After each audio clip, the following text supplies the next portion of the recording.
Not the night I expected. What's going on, everybody? The world's a better place because you were here to join us. My name is Matt Brown, and I am the host of the Productive Conversations podcast.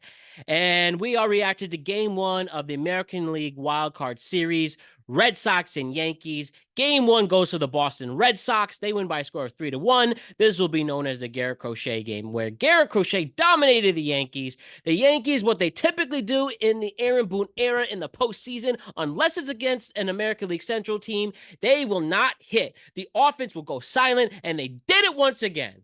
Oh my God. Ironically, the only person who can hit a big ironically, the one person who can get somebody to cross home plate is himself and Anthony Volpe, the guy that Yankee fans, including myself, both on this podcast and in my personal life, gave a lot of criticism and expressed our disappointment. Guess what? He stepped up today, and barely anybody else in the Yankee lineup did.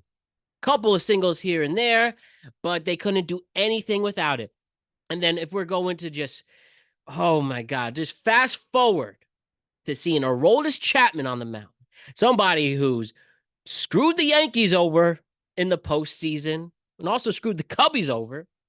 I wonder, once and for all, despite winning a World Series with Texas, could he have another postseason meltdown against the Yankees? And for a quick second, it looked like it. Bottom of the ninth inning, where Goldie, Judge, and Bellinger all get base hits. And then you see Giancarlo Stanton, who was a big postseason hero a year ago, strikes out. He strikes out with the bases loaded. Somebody who's historically been great with bases loaded. He strikes out against his old teammate. Jazz Chisholm hits a blooper, barely enough to get Goldie to tag up and, but barely enough for Goldie to go in for to cut the lead. Wasn't far enough. He would have definitely been thrown out if he attempted for that sacrifice fly.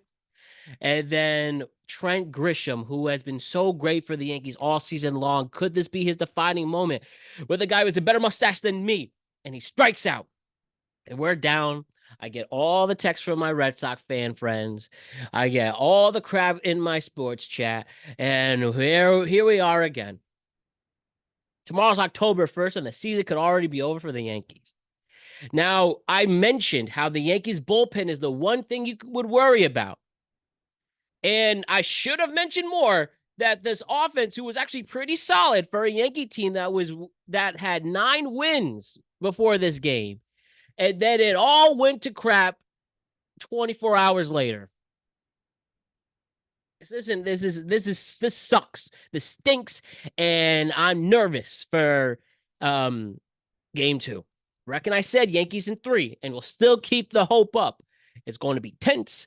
We're going to sweat it out, and we will see once and for all if the Yankees can pull this off. I don't know. I'm a bit like I said, I don't know what's different and what other things. Max Fried was dealing tonight. He did great in his Yankee debut. Won World Series with Atlanta. He's been here before. And then Aaron Boone replaces him with Luke Weaver, who's had like a over 7 ERA since September. Let's put him in for some reason. And then you got Yoshida getting that 2-run double. You get Yoshida hitting that 2-run double and couldn't catch up after that. And then somebody who's been a thorn in our sides our entire time during the Aaron Boone era. I'm all specifically with Joe Girardi, but somebody's been a thorn in our side since 2016. Alex Bregman. He gets a big double, opens the lead more, and we're off. We're off, and we lose. We lose. And whatever karma I got to deserve to see my team lose tonight, I am sorry. Let me do whatever I can so we can win the next 2 games. I do not want to see the Yankees lose another postseason series against Boston. It hasn't happened since I was 8 years old. I'm now in my early 30s. It cannot happen again. Whatever the Yankees have to do to get runs because Rodon's iffy in the postseason, and he's been a solid okay, but the pressure is on for him. And I don't know. We really have to hit early. We have to score runs early. We can't just have one run in a postseason game, especially in the short series. And I know history is against the Yankees. It's 11 out of 12, 11 out of the 12 wild card series. There have been 12 wild card series, right? 11 of them have been won by the team that has won game one. So why don't we just say, in the words of Marty McFly, well, history's going to change. We have a clip for this. We will apologize to everybody. We'll eat crow if this doesn't work out. But let's keep the faith. Let's keep believing in the Yankees. And let's get to Thursday, one game at a time, and see where we go from there. All right. Once and for all. I mean, simple as that. The Yankees need a hit. They need to stop with the questionable pitching decisions. And we'll let these analytical geeks try to justify what happened. But after tonight, on a night that Fried was dealing, and sure, there were moments where it didn't look good. I understand. But he somehow got out of it with big strikeouts with runners on and 2 outs. And unfortunately, he's sitting there shocked and confused to see what happened there. Couldn't trust the bullpen tonight. I hope we can trust them on Wednesday. So tough loss, but shake it off. We'll see what happens on Wednesday, game 2. Bello versus Rodon. We'll be back here for game 2 instant reaction, Yankees and Red Sox. And hopefully we have a much more positive attitude. I'll see you then. Go Yankees. And just check out our other Productive Conversations content if you want a recap of the week in football, both a week 5 in college football and a week 4 in the NFL. That's available on all podcasted platforms and YouTube. Then we have a tweet cap available with the biggest trending stories, from Bad Bunny getting the Super Bowl.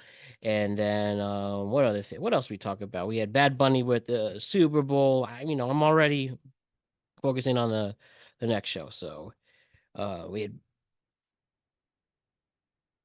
just let me give myself a reminder, from Bad Bunny going to the Super Bowl, Juan Soto and the Mets failing to make the playoffs, and another reason why the Yankees have to win this playoff series, or that's gonna come back to haunt me, but whatever. The Comedy Festival in Saudi Arabia, Candace Owens, Ryder Cup stuff, all that. And we'll be back on Friday with another tweet cap to recap the trending stories from this past week. And we'll also have actually a UFC preview. We have UFC over the weekend. Dolo and Jose are going to do a preview for UFC 320, Ankalaev and Pereira. Go Pereira. I just want to say that. So we'll see what happens. Again, I hope my attitude is much better than it is now, but we'll see then. Still, let's go Yankees. And yeah, shake it off. Peace. Viva la revolution.